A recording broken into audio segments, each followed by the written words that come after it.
Good afternoon, everybody. My name is Rainer. This is my channel, Rainier Books, and this is the weekly wrap-up that I'm doing.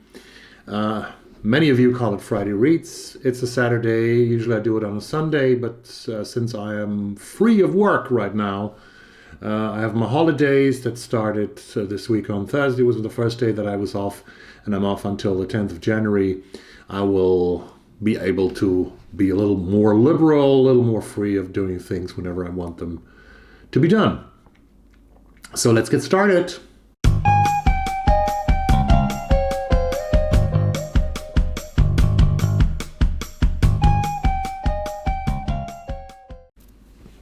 Yesterday, the Swedish Prime Minister Stefan Löfven went in front of the press. He held a press conference and he was announcing that the measures against the COVID-19 pandemic are not strictly enough. They're not working. We still have rising numbers of infections every day. We had a new record of 9,800 infections, and we're soon hitting the 10,000. The new record was on Wednesday or Thursday, I think, this week, 9,800. The numbers are rising. We have an average of about 100 dead people dying every day of the pandemic, and this is not going to look good in front of Christmas. The hospitals are overwhelmed by patients and the healthcare workers. My heart really goes out to them. The healthcare workers will have no Christmas to celebrate because they will have to work full and more than normal shifts this year. The new measures of the government introduced yesterday are no real measures, no orders, but still Sweden works with recommendations because they say that they don't have the laws to really give orders to the population. For example, we have now from January 7, that's a big sensation actually, from January 7, the Public Health Service Authority recommends the use of face masks in public transport, but only during rush hours, and with a big obstacle, all the public transport companies throughout the country will have to have masks on their buses, on their trains, on the commuter trains, everywhere, to give people who don't have masks the opportunity to get a mask, but only during rush hour. We have reduced number of people who are allowed to go as one company into a restaurant. Instead of 8, we are supposed to be at a maximum of 4 people. For me, myself, and my family, it's very easy. We are socially distancing really ourselves. We are going to celebrate Christmas alone here in this beautiful apartment. And I heard this week a very good interview with a professor in the United States who said that he has told all his children who are not living with him in the same household and all his grandchildren that he is not going to celebrate Christmas with them this year, but in order to be able to celebrate it in the next year of 2021, hopefully. And then we will have, he said, 2 Christmas trees. And maybe I adopt this because I think we have to cling to our very small bubbles now to really mitigate, to suppress the virus, to get this curve down, because otherwise we're going to live through a hell of a time. I think January is already lost. January will be horrible in a lot of countries in Europe and the US. We have still a chance to have an influence on February to lower the numbers. We don't do that here in Sweden. We don't have the measures that would be needed. We would need a lockdown, a tier 4 or tier 5 like in Ireland or in the UK. But let's get back from the virus to the world. There's a world without a virus. Is there a world without a virus? No, there isn't. But people do other things, and we escape from those headlines from time to time. The reading week. The reading week is the next thing that's up here on the channel. I finished 2 books this week, and I'm so proud of myself. This is the first time in many, many, many weeks and months that I managed to finish 2 books in 1 week. The first one I finished was The 392 by Hutchinson-Lovence.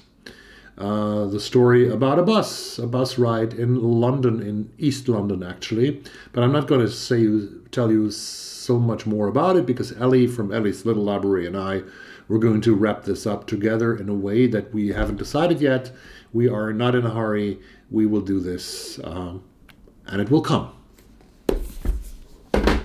Second book, and Ellie is from the UK, and this is such a beautiful thing actually to that you can have can do so much. You can have such conversations with people from all across the world. Ellie's from the UK, and Courtney.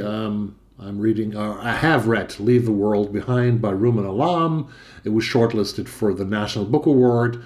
Courtney is in the US, and I'm in Sweden. I'm a German in Sweden. So this book is about a couple of four people, couple with two children, white, going to an Airbnb holiday in a very exclusive, beautiful house on Long Island. And after a beautiful start of this holiday, something happens. I'm not going to tell you more about it because Courtney and I are also going to wrap this up. So no review here. There will be reviews on both of these books. We haven't decided yet how we are going to do them.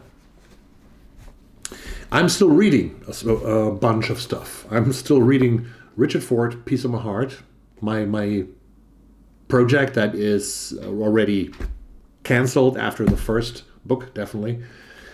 Reading the works of Richard Ford. I really have issues with this book, but since I have read now 222 pages, I'm going to finish this later than sooner, probably. I'm reading Twilight of Democracy by Applebaum every other day. I'm reading like 10, 15 pages. This is a non-fiction book about the situation of a very personal book actually by Applebaum, where she recounts a lot of people that she has met over the years and what became of them. Some of them have become people who don't like democracy that much anymore. The Seductive Lure of Authoritarianism by Anne Applebaum.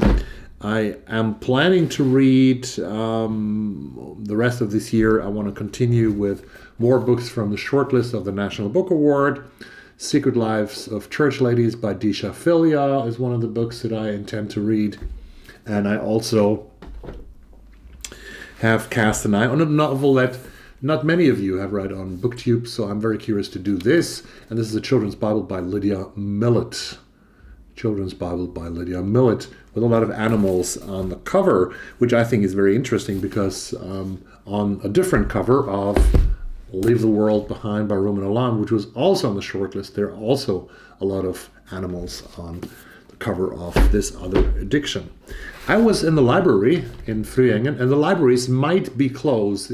I think it's not decided yet, but the Prime Minister actually said yesterday that all state, regional and community buildings and work will be closed, will be shut down, as everything that you can shut down. And he said those will be swimming facilities, gyms, and also libraries. So maybe yesterday's visit in the library in Phyliaw, 2 kilometers from here, was the last visit until January 24. But it's not that clear yet, because I think the Prime Minister did the press conference pretty unprepared, because they announced a lot of rules, a set of rules, and they did not have the details around these rules staked out in a perfect way. So yesterday after the press conference, I went to the library because there were 3 books waiting for me, and this is a little library hall within the weekly wrap-up. So I already started to, that I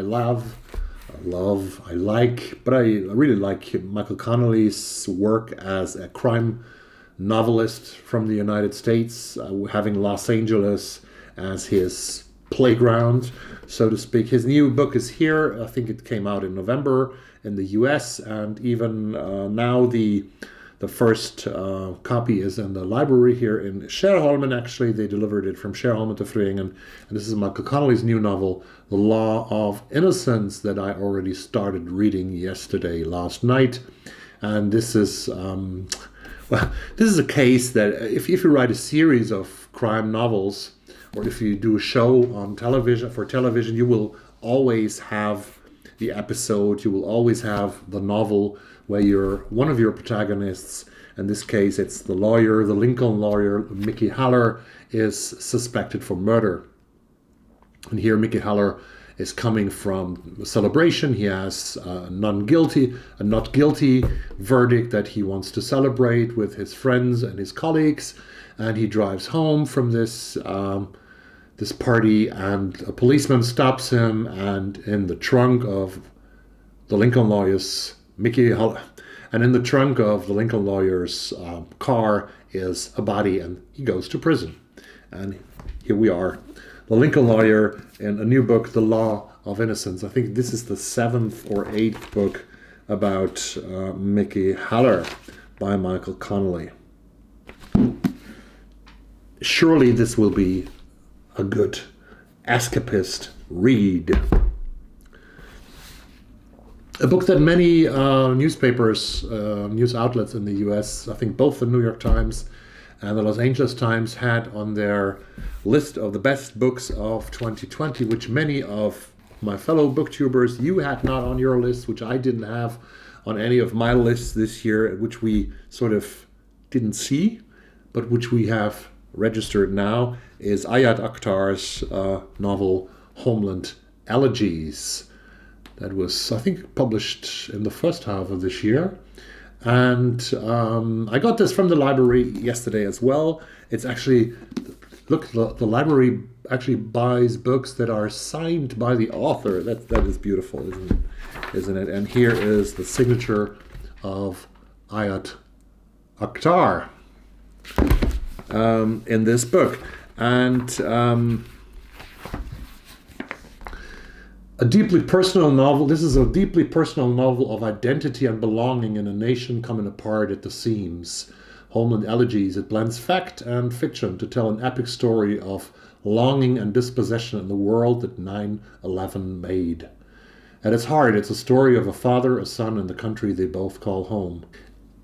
Bracing, original, and gloriously readable, Homeland, Elegies offers a snapshot of a world in which debt has ruined countless lives and the gods of finance rule, where immigrants live in fear and where the unhealed wounds of 9/11 continue to wreak havoc.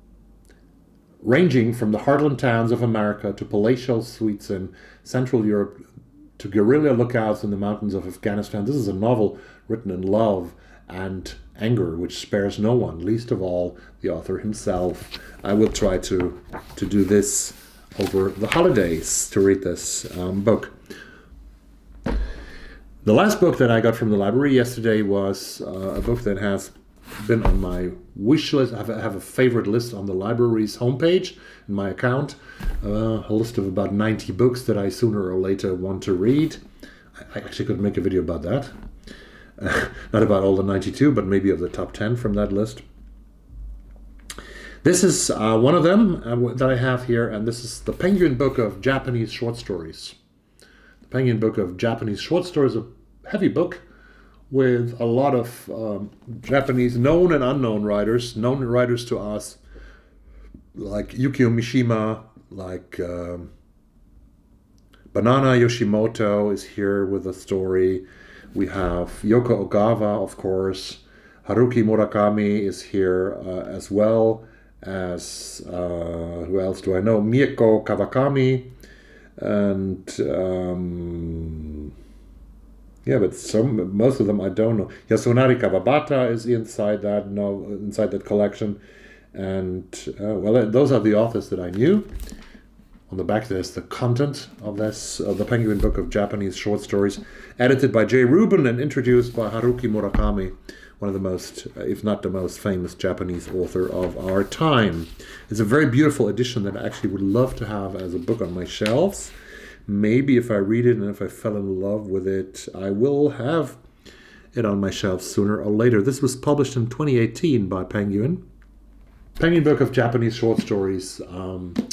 I will dive into that, hopefully over the holidays, and I have probably more surprises and more books about the holidays. What am I going to do with the channel the rest of the year? Of course, I have to do my best reads of 2020. I had as a goal on Goodreads, I had a goal to read 52 books in this year, and I already have read. I had a goal to read 52 books on Goodreads. I wanted to have one book per week, and I actually made it to 53 already. So I'm happy to have fulfilled my own goal. I know that many of you, or some of you, have left Goodreads. I was actually wondering if I should do that too, because Goodreads, as you probably know, is owned by the big A, Mr. Jeff Bezos, and Amazon. Amazon that has not the best working conditions for its workers, and also is a company that has made it very impossible for small independent bookstores, but even for bigger chains, to survive, which is not good. And there are many other things that you could criticize about them. So I thought about leaving Goodreads to support more diversity, even in that section, but I still think that Goodreads has so many advantages that I gladly give my data for free to Mr. Bezos to use with his in his company. That's the thing we do, actually. We give them our data for free and to work with it. Which reminds me of another nonfiction book, Surveillance, The Age of Surveillance Capitalism, which I haven't read yet, which is a... I got lost a little bit now. I will also make some plans. I will also make some plans for the next year, apparently, and of course, what I do with this channel. This is the first year with the channel. I have started in May somewhere, so I've been like online for 8 months now, and I will do a look back on those 8 months on BookTube. I will definitely do a top 10 list of my favorite reads this year out of the 53 or hopefully 56 books that I have read over the course of the year. I might even summarize awards in another video. So there's enough to be done, and there are all the beautiful tech videos that we can do, and we can always have that beautiful communication with each other, which I very much appreciate. And that's the most beautiful thing that I got from BookTube is you people out there, and your thoughts and your generosity towards each other, your friendliness towards me and towards each other. That's really something that I appreciate. And to be able to read the same book with people in another country or in another continent, that's just amazing. But more of that reflections will come in this video when I look back at my BookTube year of 2020. Wear a mask, socially distance, it's not good. We still have to walk through the darkest valley in our lives, maybe as a collective world community. Definitely. We haven't experienced these times since World War II, and people say it's not comparable to a world war. I don't think it is, but in a way it is as well, because we are all under threat. And we all have to contribute to end this as soon as possible. Thank you very much for watching this. Have a great evening. Bye-bye.